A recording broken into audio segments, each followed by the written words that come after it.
This ESPN podcast is brought to you by Geico. 15 minutes could save you 15% or more on car insurance. Visit geico.com.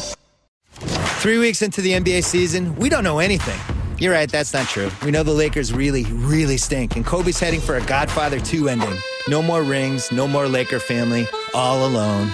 We know Miami is not dead yet, and we know the Triangle is wreaking havoc on the Knicks. Amari, look out! We know the Cavs aren't winning 70 games, but at least they seem happy, right? Aw. We know OKC is haunted by two things, the Skirvin Hotel and the James Harden trade. We know the Clips have a livelier owner, but they're screwed unless they find a shooter with size. I can make the corner three, Doc, and I'm available. Settle down, Jalen. We know the Brow is our league pass MVP. We know Bogut is doing a nice Walton impersonation. Boogie Cousins blossomed into an all-star. Boogie!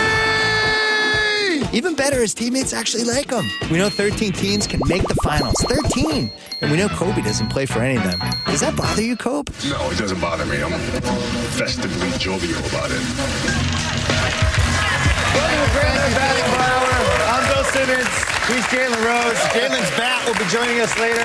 We'll also talk to Grantland Zach Lowe about OKC and ESPN.com's Ramona Shelburne about the Lakers. Do it, Jalen. We got to give the people. What do we give them? Give the people what they want. Yeah. That's what we're going to do. Let's get it. That's what we're going to do. And first of all, your voice is getting better. I've practiced. Are you taking voice lot. lessons? Not at all. You swear to God? Absolutely. All right. Let's do time travel headlines. Jalen, we're going to head into the future and see if we believe some of these NBA stories. Here's the first one. Let's see what it is. Oh, back in the saddle. Spurs repeat as champs. June 16th, 2015. Do you believe this headline? Go Spurs, go! Is that a yes or no? I do believe that headline. Tim Duncan is back. Manu's back. Kawhi's improved. They won by the largest margin in NBA history. And their two competitors in the West, they just beat them soundly, in my opinion. That's Clippers, the Clippers Warriors. And Warriors. So I was of the opinion that this was going to be the year after season. Like last year was perfect for them, right? They redeemed the worst loss, one of the worst losses in NBA history. They killed the Miami Heat. They make LeBron actually move operations to Cleveland. 5th ring for Duncan and Pop, the whole thing. I bought into it. I didn't see how they'd recapture that. But Parker had this really interesting interview after the Warriors game, and he mentioned two things. One was he was talking they had never gone back-to-back before, which I was like, oh, that's interesting. That's like a good motivating force for them. And then the other thing, he kind of let it slip. He thought, if this is probably Duncan and Manu's last year. And then he caught himself. He's like, well, if they... But are we starting to think this is the last stand for those two guys? I do think it's the last stand. Tim Duncan is monitoring his minutes along with Pop, and rightfully so. They're playing for the marathon.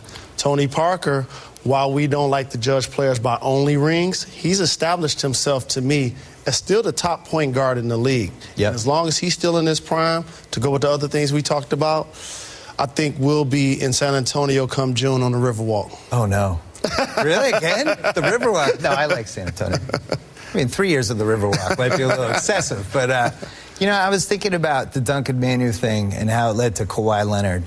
And basically they didn't give Kawhi the extension, right? Which they should have. Why wouldn't you want to lock up Kawhi Leonard for 5 years, $90 million, whatever it takes? He was a Finals MVP. You want to keep him hungry. You want to keep him thirsty. You think that's the reason? Absolutely. He's still a restricted free agent. We know we're going to give him top dollar. The other 29 teams can throw offers at him. He's not going to leave San Antonio. He said he wanted to be a Spur for life. Now if you Pop, you just have that hanging over him all season so he can play with an edge. Pop playing a psychological advantage? He wouldn't do it. That doesn't sound like that. He wouldn't do that. I also think if they think Duncan and Manu are leaving, you keep the cap space open. You make a run at Marc Gasol. Is there a more perfect Spur than Marc Gasol? Could you pick anyone on the league who would just fit in with them better? He would fit right in, but we don't want to start tampering on this show. Okay, he has a job with Memphis. They're doing really well. Right. If you had to pick one team to unseat them, I would pick the Warriors. David Lee didn't play in that game the other night. I like the passing big men. I think that Steve Kerr was a big coaching upgrade. They can shoot threes. Would you agree that's the scariest team for them? That is the scariest team because they have the best starting backcourt in the league. Yep. With Klay Thompson and Steph Curry, who's leading the league in steals. It's not Rondo and Avery Bradley? Oh, no, sir. You're not in Boston right now. Oh, sorry. And so now Harrison Barnes has improved. If they can get and stay healthy up front, in particular with Bogut, because he's an anchor, and Andre Iguodala can continue to improve and give him intangibles, I do think the Warriors are really scary but it's all about if they're playing at home. They're a different basketball team in the playoffs at home. Watch for their seed. I think they have the best chance. Let's look at another headline. What do we have? Boogie to start an All-Star game. All right, so Boogie! We'd have to help with this because Dwight Howard probably has the inside track. We're going to have to do a little internet campaign to try to get him. But from an offensive standpoint, Boogie has been out of his mind, not just last year, but this year.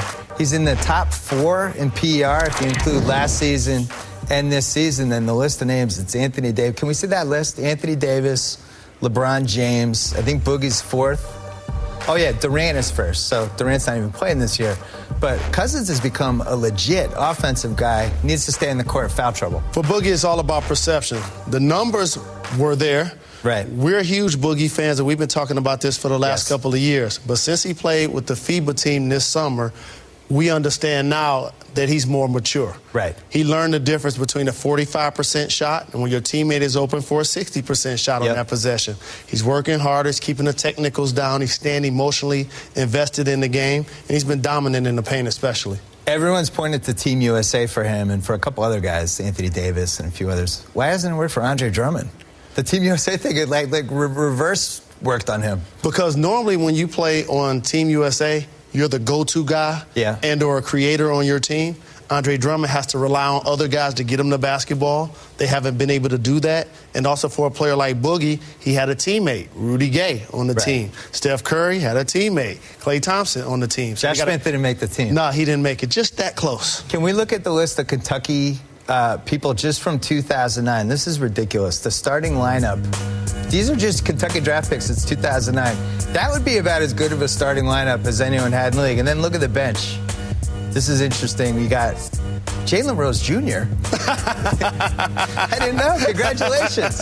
But that's a deep team. Would that Kentucky team, if you just made that a team, would they be, not the Spurs are the favorites, would be they one of the favorites? Kentucky. They would definitely be a playoff team.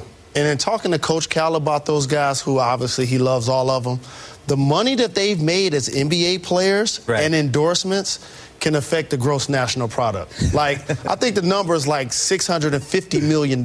Like, he's churning them out, and rightfully so. He's built a terrific program in Kentucky. Well, we didn't spend that much money on these headlines. Let's look at the next one.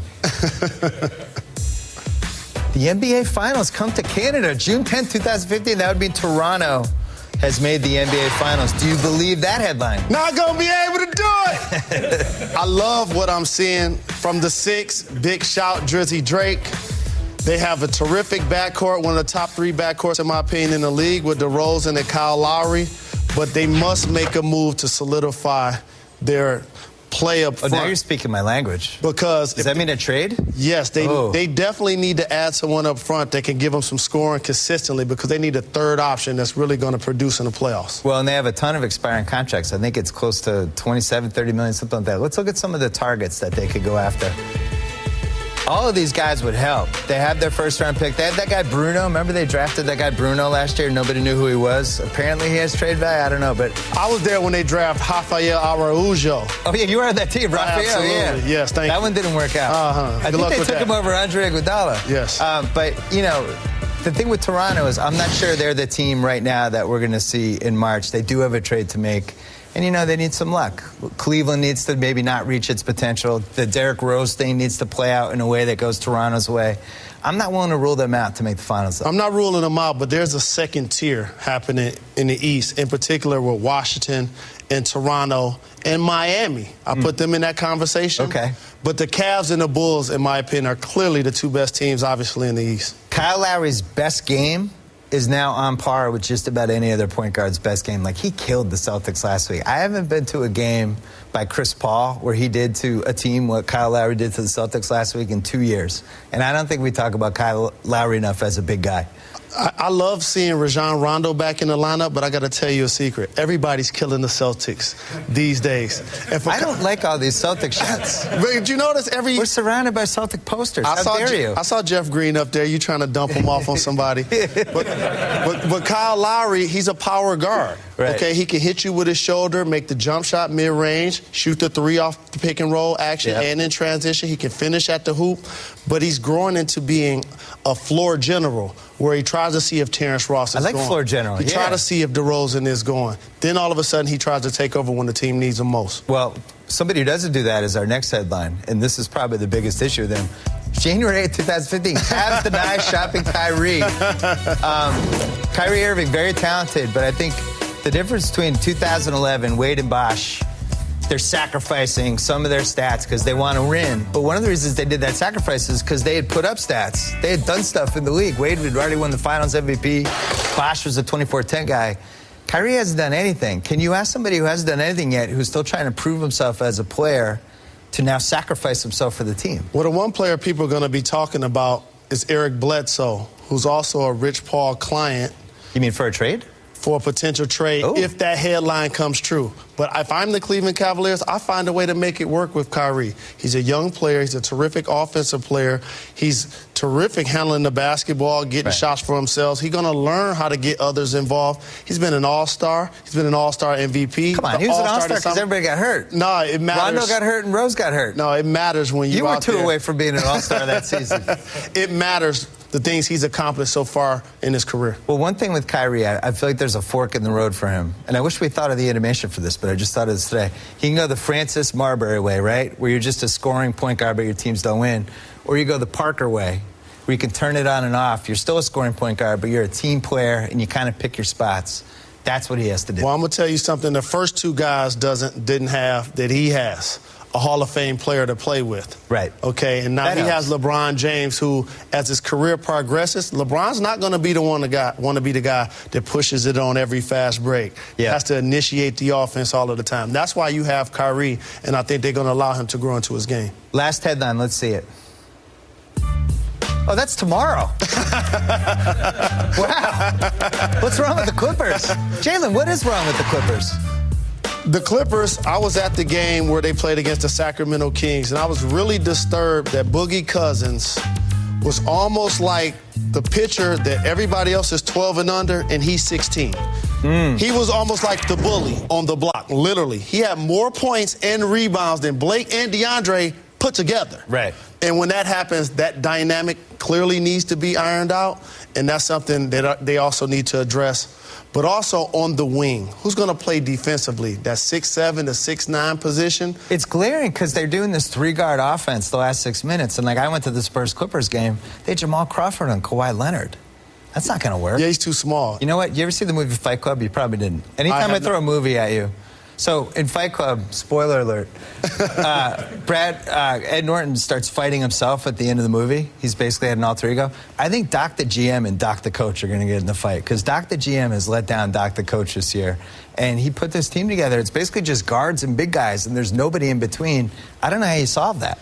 That's been a glaring weakness for the last couple of years. And what gets you to the next level in the Western Conference, that small forward position is crucial. Right. Kevin Durant, Kawhi Leonard.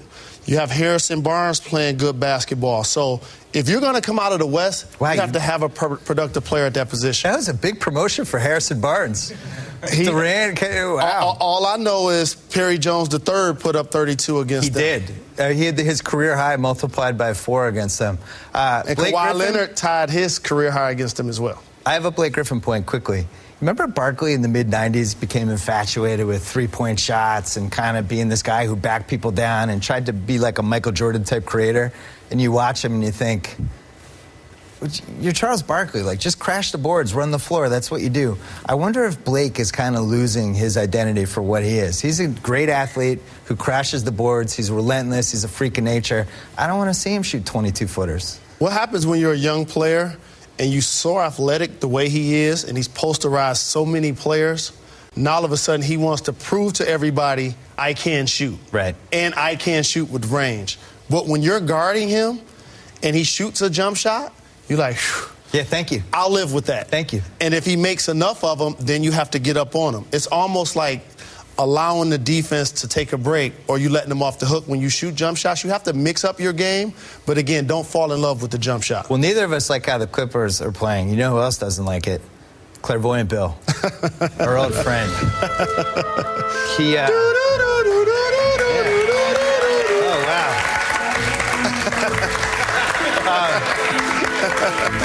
So, Clairvoyant Bill, he smells something in the air.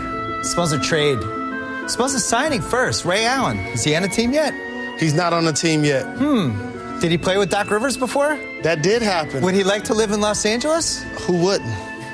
They signed Doc Rivers. Who does that make expendable, Jalen?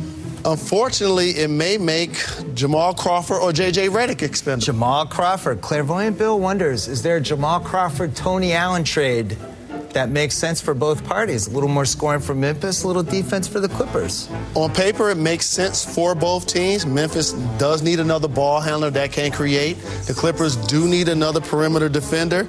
And you know how I feel about Tony Allen. Green grind. Oh. Crazy glue. Smoke. The grind father. Wow. Thank you. Clairvoyant Bill apparently has his head on backwards. I apologize. Head on backwards. Zach Lowe is up next. We'll be back. Say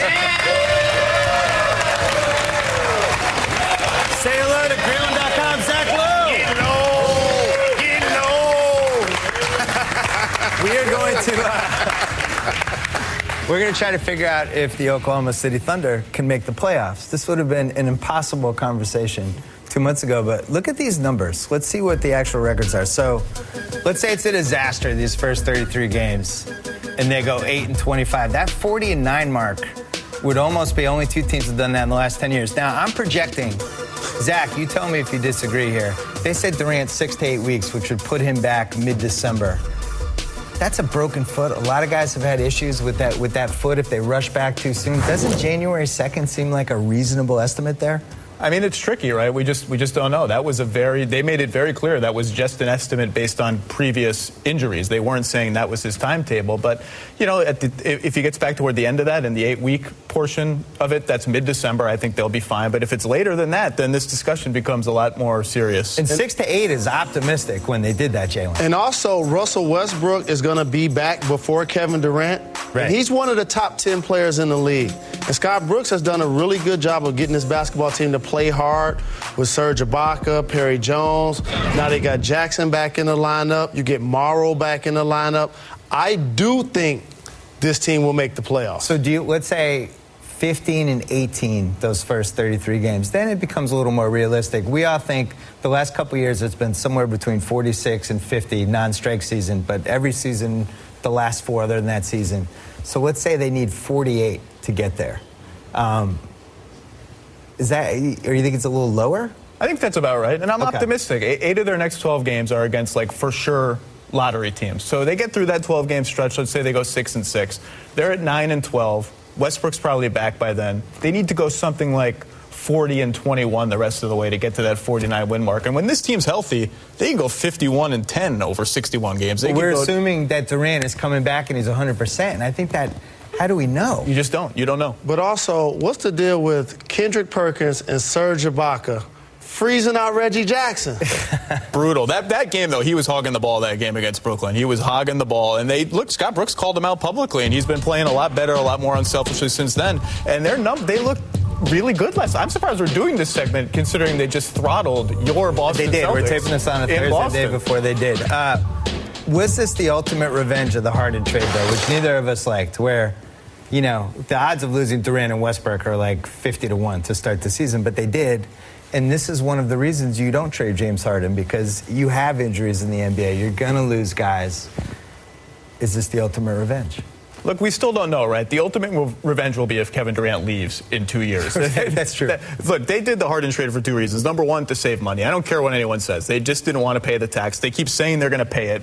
Wake me when they pay it. And number two, they were betting 4 players would be greater than 1 in the long haul, right? They turned Harden essentially 4 pieces. Went to Mitch McGary, Steven Adams, who's good, Jeremy Lamb, who looks awful, salary slot that could be Reggie Jackson when he resigns or if he resigns next season. The bottom line is that might work really well for the next 8 or 10 years, but only if Durant stays. And in the meantime, Harden has been, I think, rather easily better than all of those guys combined. And that was only amplified when Westbrook and then Ibaka got hurt in consecutive playoffs. Well, how about this? The choice was really, do we want a perimeter offensive player like James Harden who can grow into the player he is now, or Serge Ibaka, who's a defensive force, who's still been an anchor, though Westbrook and Durant are out right now. And the other thing about that's going on this season, let's say they do have to go, I don't know, 37-10 or whatever it ends up being. I don't remember an NBA situation like this before, where you have all these guys just kind of fighting to keep them in the relative position of now having to make this great run. But they're going to have two of the best 10 players in the league with Ibaka. You also give all the other guys the experience of playing in big moments. Which is and big. This would be kind of exciting, I think, down the stretch. This would be the most compelling storyline of the season. And also, where's your level of trust? Because I have 7 teams, Spurs, Golden State, Clippers, Houston, Portland, Mavs, and Memphis, that I think are in. So now do you trust New Orleans, Phoenix, and Sacramento more than OKC when they're going to get Durant and Westbrook back? And that's why it's so important when Westbrook comes back and when Durant comes back, because there's going to be a point of no return, I think. Especially Westbrook, he broke his shooting hand. We don't know if he's going to come back 100% from that right away. You know, it'll be a couple games where he's got the brace on, all this stuff. Then Durant comes back with a foot injury that, as we said earlier, like has derailed a lot of guys. And the biggest mistake you can make with that foot injury is to come back too soon. This is also a team that's been very, very patient with the health of their young players. I don't see them rushing back Kevin Durant. Hey, you 90%? Yeah, go out there. They're not going to do that. Well, but that's the only scenario. Mark Cuban suggested this week that maybe they should tank like the Spurs did in the late 90s. That's the only scenario where that's considered, right? If they just can't come back till February and the season is lost. Otherwise, the clock is ticking on Kevin Durant. Yes. They cannot afford to punt one of the last 2 seasons before his contract expires after all the bad stuff that's already happened to them. That's an interesting thought exercise, but it's not a real thing. Do you think if OKC doesn't win a championship between now and when KD becomes a free agent, they will A, trade him, and or B, he's going to leave when he can? Well, they won't be able to trade him if he hits free agency. I think next summer they could be in a Kevin Love situation. Like, he could send the messages like, look, this is my last stand. That's it. You might as well trade me now. I don't know if he would do that, and you don't really think he would do that either because he's a little more concerned about his image than maybe Kevin Love was. Well, he's done a good job in OKC of being the MVP of the league, yet being somebody that's able to live a life away from basketball, have a good time, not have to deal with the scrutiny of a large market. When you hot spotlight on him the whole time. Absolutely. Yeah. You go to Washington, D.C., you're playing at home, you're getting 65 tickets a game, and all of a sudden, everybody's trying to become your family member or your friend. I don't know if he's ready for that distraction. You don't trade Kevin Durant. You don't trade Kevin Love is a nice player. He's a top 10 player. Kevin Durant is a transcendent player. You trade him if he says, I'm going to leave in a year? I don't think he'll say that. Because, well, look, I'm kind of optimistic for them because LeBron just left the Heat, which was a finals team and a championship team before that. But they were an older team that was clearly aging the wrong way. Durant has 2 young guys, 25 and 25 years old, both of them, and they win 60 games every year. That's a tough situation to leave. You got to be really confident you're walking into a good place to leave that situation. And nobody ever talks about how Sam Presti and Scott Brooks have done a good job putting talent on the roster and developing that young talent to go with KD, to go with Russell Westbrook. I think he likes being a leader to those young players. And you thought, like, when LeBron went back home, that empowered the rest of the league a little bit. Now, that would be the case that Durant would go back home to D.C. Like the other star players saw the kind of bump that LeBron got with the Skylar Grey song and just the documentary and all that stuff. I wonder if that factors into KD at all. But that's not necessarily his personality, and he's already an MVP in OKC. Right. He doesn't necessarily have to chase it. He's been to the finals. As long as he and Russell are together, they have a chance to be special. I'd rather play with Russell Westbrook and Serge Ibaka over John Wall and Bradley Beal, and by a significant margin. I would too. To me, that's not. If it's basketball only, that's the Wizards have a nice team. Ibaka is a difference maker defensively. They don't have that. I agree. If they got the 8th seed, how bummed out would the Spurs be on a scale of 1 to 100? 120? Bummed out enough to start resting guys every game down the stretch. They're already resting everyone. I mean, that's the fascinating stuff. Nobody wants to play that team in the first round. You would absolutely, if it's close, see some strategic tankery, let's say. That's the fairy tale ending, right? They make the 2012 finals, Harden trade, bad luck, bad luck, bad luck, bad luck. Climb it back, they get to the 8th seed, and then they upset the Spurs, they roll through, they win the title. Or regardless to who has the #1 spot, we can't wait to see the last 2 weeks of the season and how teams jockey to get away from the *1 spot so they don't have to play them. It's not tanking, but it's something else. It's tanking. Call it what it is. It's playoff tanking or something? That's a great word. Tanking. All right, let's make a pick. Who makes the 8th seed in the West if OKC somehow doesn't get there? I'm assuming under this scenario, Durant doesn't come back in time. They can only get to 43 wins, whatever. Who steals that spot? I'm going to go first. Don't count your argument about 43 wins. I'm going to say the New Orleans Pelicans. You know why? Because Anthony Davis averages a 25 and 13 every game and has all-star defense. Every time that scenario's happened, Duncan, KG, Malone, whoever, that team makes the playoffs, so I'm picking them. I just got to tell you a secret. Kevin Love, without the defense, had those exact same numbers for Minnesota. Without the defense. Without the defense. Without the defense. Anthony Davis is so good, it's unfair. I am first of all, I'm optimistic for Oklahoma City. I think they will make it. But that's who you picked then. But no, who I pick in the event is don't couch it. The running, gunning, funning Phoenix Suns. This is the team. Comfortable in their own identity. They've had some issues, integrating the 3-point guards and replacing Channing Frye. I just feel compared to the Pelicans, the Suns know who they are. They're a little bit more comfortable. They've had a very home-heavy schedule so far. They're about to hit the road. But I feel like that team knows what it is. Suns are a great league pass team. But who's their leader? Ooh.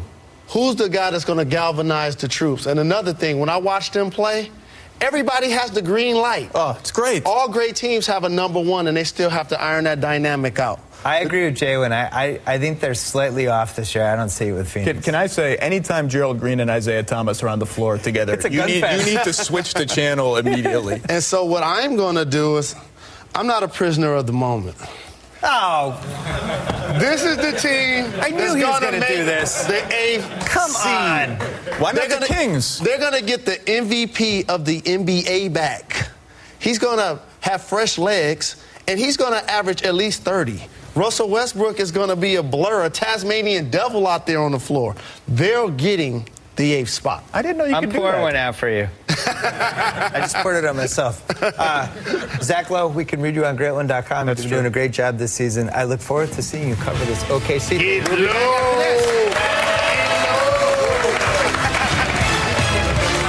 right. A new segment. Keeping it 100. Explain what that means. 100% real, 100% authentic, uncut, unfiltered. It's not personal. Okay. Our first Keeping It 100. Kyrie and Love's handshake. Let's see what this is about. Please don't insult my intelligence. You're not twisting mustaches.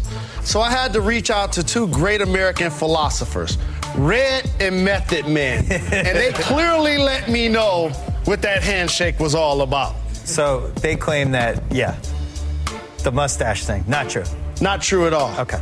They will not be doing that again. Next one, Rick Ross. Rose! You know how we do it, family. Put your money up, boss. That's right. I heard that you feel that the Miami Heat are going to have a better record than the Cleveland Cavaliers. Good luck with that one. And you know I'm good for the money, homie. So just reach out to me and let's make this bet right now. $100K. For everybody that follows him on Twitter and or vice versa, let the homie know. Can I hold that money? Michael Jordan. Great. You're the 6-time champion. You're the black cat. You're the GOAT. But like Jay-Z said, don't bark up that tree because that tree will fall on you. You were drafted. Barack Obama was elected. Let it go. He couldn't even keep Phil Jackson in 1999. Carmelo's hat. And I'm just keeping it 100. Melo, you're my man, 50 grand, and everybody knows it. But when you see hats like this and you see Dwayne Wade Achilles, make your own fashion choices, NBA players. Dress yourself. Don't have a stylist have you looking like Pharrell or Kanye. Let it do what it do. All right. That one got applause. Dwight and Kobe. Oh, I think I know what this is. Yeah, and I got to keep it 100 right here. Here's why. You got 2 guys 5 inches away from each other talking about, you know me, I know you. Of course, we all know you. You're Kobe Bryant and Dwight Howard. So I have 3 words for this one. Hold me back! Because I'm seeing a lot of that in this clip. That was the Hold Me Back All-Stars right now. I don't support fighting. but I don't support pretending to fight either.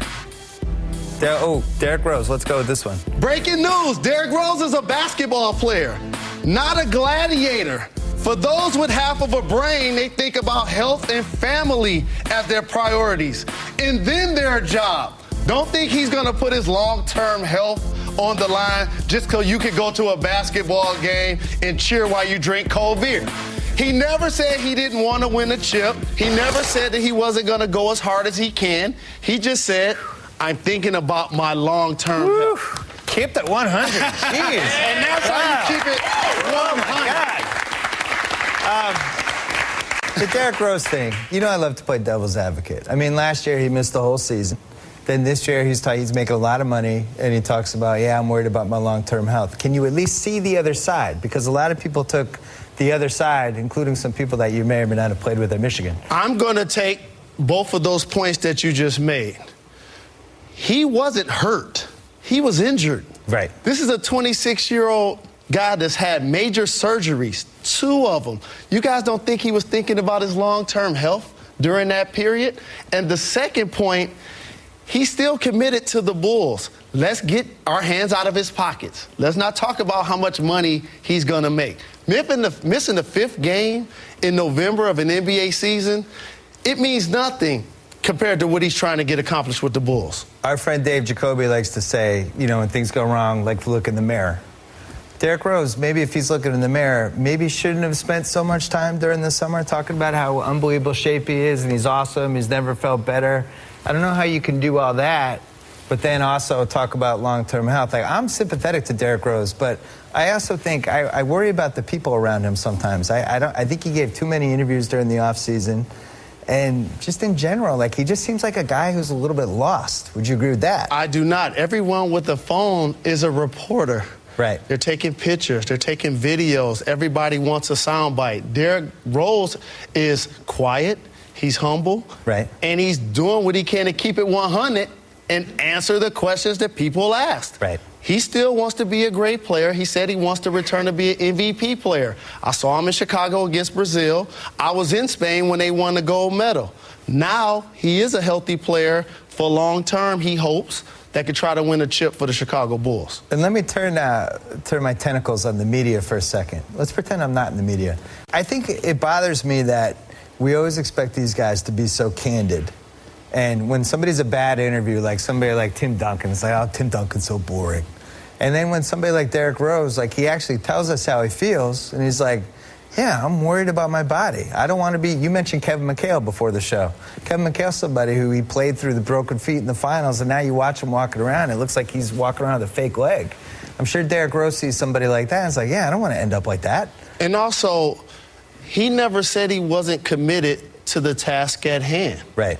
And when you use a player like Kevin McHale as an example, he played in the finals, has a fused ankle, basically walks with a drop foot while he's coaching his team right now. Yeah. Derrick Rose just said, I want to do what I can to be healthy when I go to my son's graduation, when I'm handling business post-career. He didn't say he wasn't going to give his all and he was just going to quit on the team. I feel like you kept it 120 in this segment. I think it was 20 spots over 100. We'll be back. Swag on 100,000 trillion. Losing Lakers. You know, from ESPN.com, Ramona Shelburne.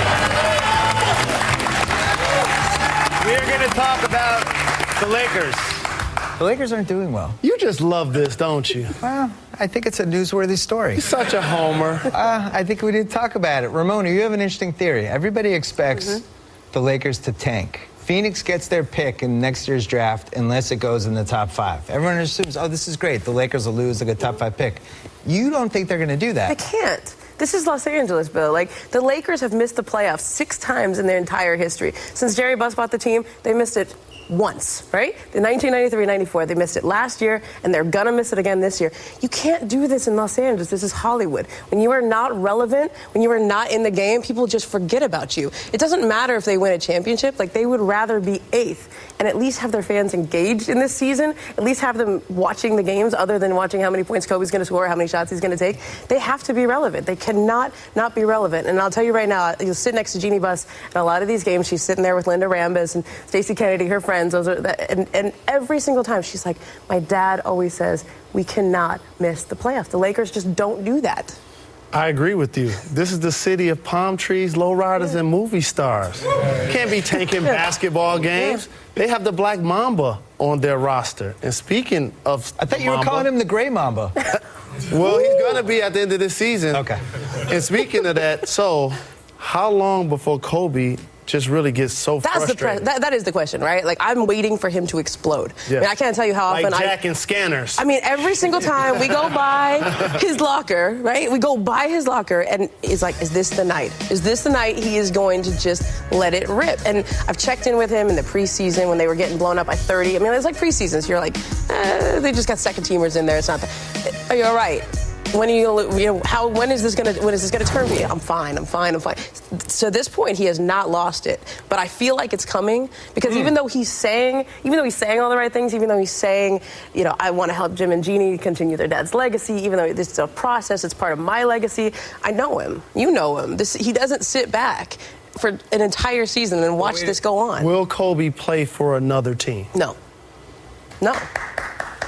I mean, one... Plotted. Throw him at it. No. So, wait a second. I wanted to go back to one thing you said earlier. Uh-huh.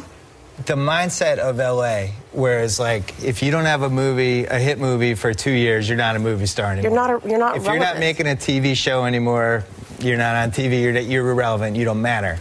Do you really feel like that's a big part of how the Lakers think about their position? I think that's how the Lakers think about their position in the city. I mean, like we're in LA, right? When you're an actor and you're not on television, what do? You go get in a play in North Hollywood so that somebody might see you someplace. Yep. So that you can say, well, I'm in a play right now when somebody sees you. Yeah. The Lakers, if they're not in the playoffs, they're nowhere. And they're not the relevant. Clippers thing too, Jalen, right? You've been out here for a while. Like, it does feel like I went to the Monday Clippers game. There were some celebs there. It was celeb heavy. It was executive heavy and celeb heavy. I feel like they're kind of on the corner a little bit now. The Clippers have had a couple of good seasons, but this is still a Laker town. They have 16 championships. Don't suck up to the audience. Their history, it speaks for itself. And they can play Kobe Bryant every night, and he's going to be a draw. Businesses in this area, they lost 30% of their money when the Black Mamba was out. Right. I mean, I host radio here, Bill, and we talk about the Lakers. The Lakers, and maybe a little bit of the Dodgers, a little bit of the Clippers, but it's the Lakers. Yeah. It's the daily soap opera here in Los Angeles. And they're relevant because they have Kobe Bryant. And the way I've come to think of him in this last act of his career, whatever these 2 years end up being, it's like actors sometimes just take roles just to be in movies, right? He's still a star actor. He's still a leading man in this league. So he's not like in a good movie right now. Like Mark Wahlberg in Shooter? One of those type of things? Yeah, I mean, I don't know. What's the last movie Nicolas Cage was in? Or like one of those Liam Neeson movies when, Nick Cage. I mean, that's an insult to Kobe, though. Yeah, it is. He's better than Nick makes some bad choices. But, I think like with Kobe, the scoring record's at least a little bit involved in this, right? I think he's 60. He's less than 7,000 away from Kareem. He's around 400. Got to chase something. You're not chasing the playoffs. He's going to pass Michael soon. Well, he's certainly taking enough shots. He's taking 28 shots and 10 free throws a game. Who else do you want to take them? Well, that's the thing. So he's in kind of weirdly a good situation. But you know him really well. You're like the Woodward and Bernstein and the Lakers combined. You feel like he's at like this weird place of peace, right? Well, you have to understand, he's 36 years old. He's starting Kobe Inc. and he's putting every day that they're not playing basketball. Kobe Inc. He's at his offices at Kobe Inc. He's working on his post-NBA career already. He's doing a documentary called Muse. It's going to be on Showtime. And it's not a documentary, right? This is film. This is art. Oh. I mean, like he's going for like Sundance or South by Southwest. This isn't Kevin Durant on HBO or Dwight Howard with whatever he just put out there. This is Kobe's watching Darren Aronofsky videos and movies and saying, I want to do art like this. Like, he's Jalen, asking the guys on the crew, okay with that? How do I do art? How do I make movies? Like, he's throwing himself into that. This is a businessman. This is a guy with 2 kids. He's married. His life is in Los Angeles. Plus, staying with the Lakers for his entire career is one thing that he can do that Michael didn't do. So let's say he stays 20 years with the team that drafted him.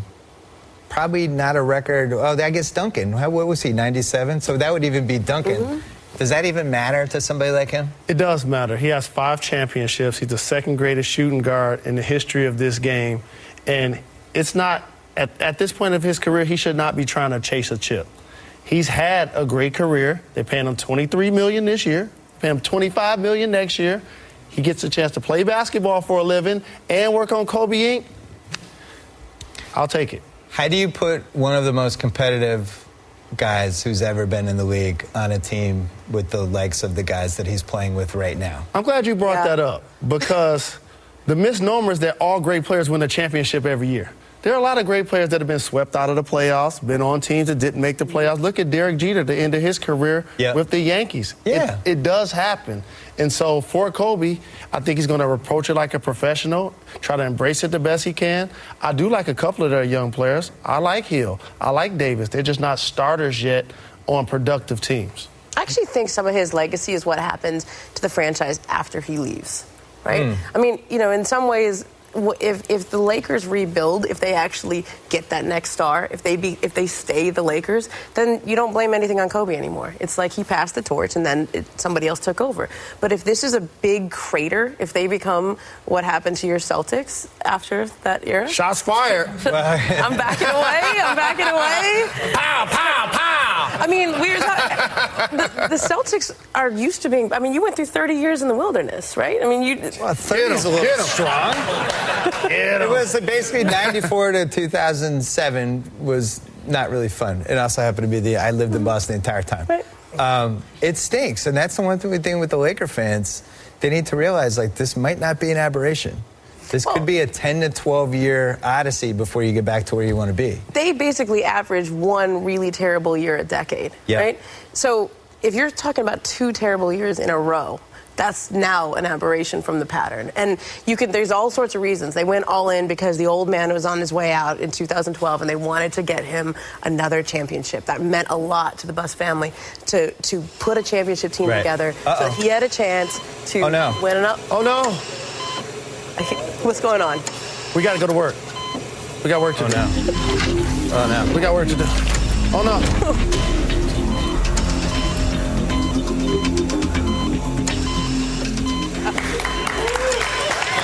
Bad news Bill and bad news Jalen are here. We have some bad news for the Laker fans. Bad news for you. You have to whisper bad news, right? Yes, the operation was a success, but the patient died. We're very worried about the future of the Lakers because you're telling me that they're going for the 8th seed, which means they're going to try to trade the Laker draft pick for next year, try to get somebody like Darren Williams or Josh Smith. I don't think that's going to make enough of a difference. And also, who's making decisions? Trevor Ariza, Dwight Howard, Phil Jackson, Pau Gasol. They're productive in other situations. That's true. And all of those people didn't want to play with Kobe anymore. I think you need to break the news to the Buss family that they should try to tank and get a top 5 pick. It's just top news to tell the family.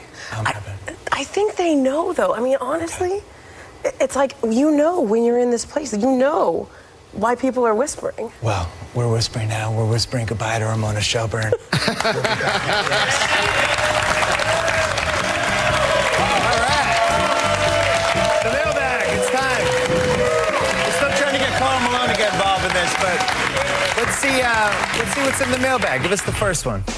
As a Laker fan, what do I call this season now? Lose more for Okafor or decay for Oubre? Those are the top 2 prospects. I'm going with Bore and Gore for Okafor. What do you think of that? I'm going for Ruin Your Day for Moutier. Oh, Moutier, you like him? Absolutely. A terrific prospect is playing in China right now, but those bigs are going to be right in the NBA draft room. I think you outdid me on that one.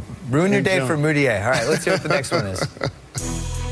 What great NBA player does Anthony Davis remind you of? This is a good one from Kenny in Baton Rouge. So, we made a little graphic here. He's got the Durant arms. You agree with that? Down to his knees. The David Robinson hands. Nice catch, blocks, all that stuff. He's got that up. He's got bird's eyebrow. That's just wrong. Come on. Tim Duncan's brain, the IQ, the hoops IQ, all that stuff, that's in there. Wow, we're turning him into a Frankenstein. Allen Iverson's heart and his energy and his engine. And then KG's the big ticket. And then what else do we have? Oh, I like this one. Got to get some Boston in there. Well, the footwork. Come on. You back me on that. Bob McAdoo's jump shot, the closest I could find. About time you gave the Lakers some love. And then finally your dude. Megatron! The freak factor. Now, the one thing we left out was you said Tim Duncan's what? Demeanor. He's actually a combo between Tim Duncan and David Robinson.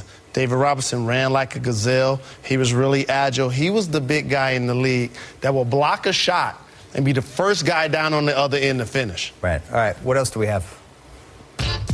If the Sixers signed Jalen right now, played him 35 minutes a game, what would his numbers look like? Well, I had an idea for this. Let's see. We see the graphic. 7 games. I think you launched a lot of threes.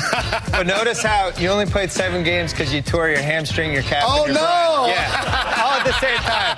It was one of the most gruesome injuries in the history of sports. But we did make a video. Do we have that? Oh my God, Jalen. What else? You look so happy on the Sixers. I know one thing. What else do you do? I'll be on Broad Street hanging out with Beanie Siegel. I'll be getting a lot of cheesecake steaks. Well, we didn't talk about the Pacers. You don't think they're going to tank? Of course not. In 49 states, it's basketball. In Indiana, it's religion. And they got Larry Legend in the front office, who I talked to yesterday. He's excited about getting a Stuckey back. C.J. Miles, David West. Indiana will be in the playoffs. That's it for the Grantland Basketball Hour. Thank you so much, everybody. We'll be back in December.